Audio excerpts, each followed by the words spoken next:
ভীষণ ভালো লাগে যখন কোথাও যাই, আমাকে কন্যা বলে সম্বোধন করা হয়, বোন বলে সম্বোধন করা হয়। আর সবাই তো এখন একটা ট্যাগ দিয়েই ফেলছে, নাটোরের বিটি।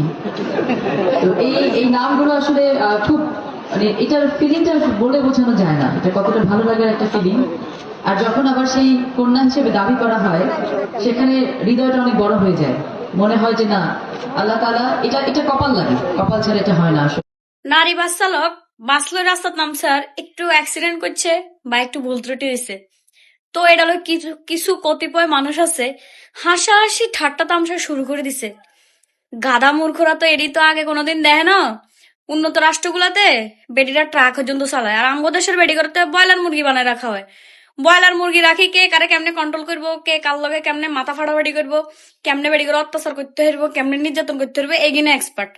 আবার বেডিরাও আছে কিছু নিজেরও ওইভাবে ট্রেন আপ করতে পারে না, দিনের পর দিন অত্যাচারিত হয়, গামলা ভর্তি ভাত খায়, শরীর একখান বানায় বানায় মোটা টোটা, ওই বয়স না হইতেই একবারে কুমড়া পটাশ হয়ে যায়। তো এরকম কুমড়া পটাশের লাইফের তন বাইর করে আনার লাই তারেক রহমান ছোট্ট এবং ক্ষুদ্র প্রয়াস হইলো আস্তে আস্তে করি একটা একটা জিনিসের মধ্যে ট্রেন আপ করি এগুলো একটু কি ব্রয়লার মুরগির তন দেশি মুরগি বানানোর চেষ্টা মাত্র। তো চেষ্টা করতে যাই, তো চেষ্টা সফল হইতে পারে বিফল হইতে পারে, সফল করণ হলে চেষ্টা করতে যাই, এটা তো এত হাসাহাসির কিছু নেই। ব্রয়লার মুরগিগুলো মাত্র খাসা থেকে বাইরে হয়ে দেশি মুরগি হওয়ার চেষ্টা করতেছে, এই চেষ্টাটা তো সবাই অ্যাপ্রিসিয়েট করতে হইব। ওই অ্যাক্সিডেন্ট করছে আর মহিলা বাস ড্রাইভার একবার চালাইতেছে বা ফ্লাইওভারে উড়ে থাকতেছে না, বাবুরে বাবু, যেগুন ব্রয়লার মুরগি আসছিল, যেগুন খাইতো খুদের ভাত, সেগুনটা মাত্র বাইর করি মাত্র ট্রেনিং দেওয়ানো হইতেছে, এগুনটা একটু সুযোগ দেওয়ানো, এগুলো একটু সুযোগ দেওয়া হোক, এগুলো একটু আগে নিজে করে একটু স্বাবলম্বী করার চেষ্টা করুক এবং হচ্ছে নিজেদেরকে একটু ট্রেন আপ করে একটু ফিটনেস ভালো করার চেষ্টা করুক বা যে কোনো কাজকর্ম শেখার চেষ্টা করো খাতে কলমে। দেশের উন্নত দেশের মহিলারা যেভাবে কাজকর্ম করতে পারদর্শী, ওই পর্যায়ে যাইতে হলে তো একটু টাইমের দরকার। তো বেশি হাসিয়েন না, ঠিক আছে, বেশি না হাসি, অ্যাপ্রিসিয়েট করতে শিখেন, যাতে একটু বেশি হা হা হি হি করেন আর কি। যেটা বাংলাদেশে এত বছরের সম্ভাবনা, সেটা কিছুটা হইলেও সম্ভব হয়েছে, বাকিটা ইনশাল্লাহ হয়ে যাবে, সমস্যা না, এটা সময়ের ব্যাপার। ঠিক আছে নি, তো ব্যাকে ভালো থাকেন, আল্লাহ বেশি করে দোয়া করেন। আসসালামু আলাইকুম, আল্লাহ হাফেজ। আমরা যখন সংস্কার কমিশনে বা ঐকমত্য কমিশনে কাজ করছিলাম, এই সংস্কার বিষয়গুলো নিয়ে বা অধ্যাদেশগুলো যেখান থেকে উঠে এসেছে সেখানে কিন্তু ডিটেইলিং করা হয়েছে। এখন কথা হচ্ছে কেন সরকার যে অভিজ্ঞতা, যে নাবিলা যেটা প্রথমে তুলল যে যারা ভিকটিম তারাই কিন্তু জাতিসংঘের অধীনে তদন্ত চেয়েছিলেন, কিন্তু এখন কেন তারা সরে যাচ্ছেন? আমরা তখনই বুঝেছিলাম যে ওনারা আমাদেরকে যেটা বলতে চাচ্ছিলেন যে ক্ষমতা চালাতে গেলে এত জবাবদিহিতার জায়গা রাখা যায় না, এত জবাবদিহি, এত হিসাব নিকাশ, এত আলাদা তদন্ত করলে তাহলে আমরা পুলিশকে কাজে লাগাতে পারবো না, যে যুক্তিটা তারা সবসময় দেন। নাবিলা যে কথাটা বলেছে যে এটাতে আসলে শেষ রক্ষা তো হয় না, তাই না? আমি একটা উদাহরণ দেই, যেটা একদম আমাদের লেটেস্ট উদাহরণ, অনেক উদাহরণ আমি দিতে পারবো, যেহেতু দীর্ঘ সময় ধরে আমরা এই সমস্ত ইস্যু নিয়ে কাজ করেছি। নাহিদকে যেদিন তুলে নিয়ে যাওয়া হয় নাসিরউদ্দিন পাটোয়ারির বাসা থেকে, তো নাসির গভীর রাত্রে ফোন করে জানালো যে ডিবি আসছে, ডিবি এসে তো নাহিদকে তুলে নিয়ে গেছে। সে হাঁফাচ্ছিল, অনেক গভীর রাত। তো আমরা যেহেতু একদম ফার্স্ট হ্যান্ড ইনফরমেশান ক্লিয়ার হয়ে গেলাম, তাকে বারবার জিজ্ঞেস করা হলো যে কারা নিয়েছে, এটা কি তুমি কনফার্ম হতে পেরেছো? তো সে বলল যে বেশিরভাগই তো সাদা পোশাকে ছিল, তবে ডিবির একটা বা দুটা অন্ধকারের আবছার মধ্যে সে দেখতে পেরেছে, সে ক্লিয়ারলি বলতে পারছে না, তবে সে বলছে ডিবিই হবে। তো আমরা খুব ভোর থেকে প্ল্যান করলাম যে এটাকে কিভাবে এক্সপোজারে নিয়ে আসা যায়। তখন আমরা দুটো প্ল্যান করলাম। একটা হচ্ছে তার ফ্যামিলিকে হাজির করানো ডিবির সামনে। তখন তার বাবা মা এবং তার স্ত্রীকে নিয়ে আসা হলো ডিবির সামনে। অ্যাকর্ডিংলি জার্নালিস্টদেরকে জানানো হলো যে তাকে এইভাবে তুলে নেওয়া হয়েছে, আপনারা একটু আসেন।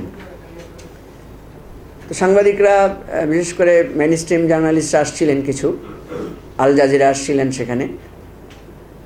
যেটা হয়েছে ডিবি অস্বীকার করছে যে না, আমরা তো তুলে আনি নাই, আমাদের এখানে কেউ নাই। কিন্তু যেহেতু ফ্যামিলি এসেছে, ফ্যামিলি ক্লেম করছে এবং প্রত্যক্ষদর্শীরা বলছে, ফলে পুলিশ কিন্তু এই চাপটা আর নিতে পারছিল না, ডিবি কিন্তু এই চাপটা আর নিতে পারছিল না, কারণ ইতিমধ্যে এটা এঙ্গেজ হয়ে এটা সব জায়গায় জানাজানি হয়ে যাচ্ছে যে তাকে তুলে নিয়ে যাওয়া হয়েছে। এবং এই প্রেশারের কারণেই কিন্তু তারা একটা পর্যায়ে তাকে একটা অন্য জায়গায় নিয়ে তাকে ছেড়ে দিয়ে আসতে বাধ্য হয়েছে।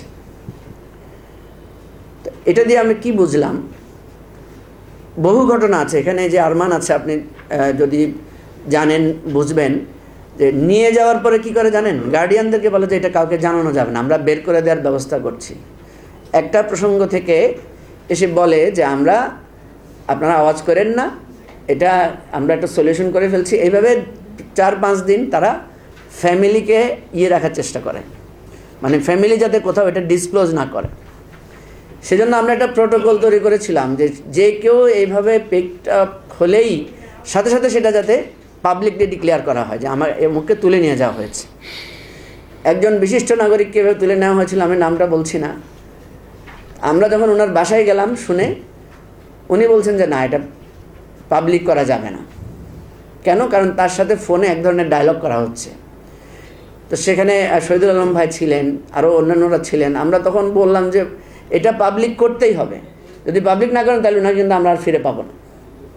অনেকটা ফ্যামিলির সাথে যুদ্ধ করেই আমরা প্রেস কনফারেন্স ডিক্লেয়ার করলাম যে ওনাকে তুলে নিয়ে যাওয়া হয়েছে। আমরা টেলিভিশনগুলোকে স্ক্রলে দিতে বললাম এবং তাকে আমরা ফেরত পেয়েছি। বেশিরভাগ জায়গাতেই এই ঘটনাগুলো ঘটে। এই কথাগুলো কেন বললাম, যে এই তথ্য প্রপারলি হ্যান্ডেল করলে ব্যবস্থা পাওয়া যায়, কিন্তু দুর্ভাগ্যজনক হচ্ছে যে এই সাহসটা সবাই মিলে দেখাতে পারে না, যার কারণে আমাদের প্রচুর লোকদেরকে আমরা হারিয়েছি। তো এখন যে আলোচনাটা আসছে, মানে আমি যেটা দেখলাম যে মূল পয়েন্টটা হচ্ছে তদন্ত। একটা ঘটনাকে যদি আপনি তদন্তই করতে না পারেন, প্রমাণ করবেন কিভাবে? যেমন এই যে আমাদের আইসিটিতে ট্রাইব্যুনালে যে বিচার হচ্ছে, আমি দেখেছি সেদিন আমি একটা ছাত্রনেতার সাথে এক টকশোতে দেখলাম, সে আমাকে বলছে যে আমার চোখের সামনে একে গুলি করা হয়েছে, আমার চোখের সামনে এরা মারা গেছে, আমার চোখের সামনে।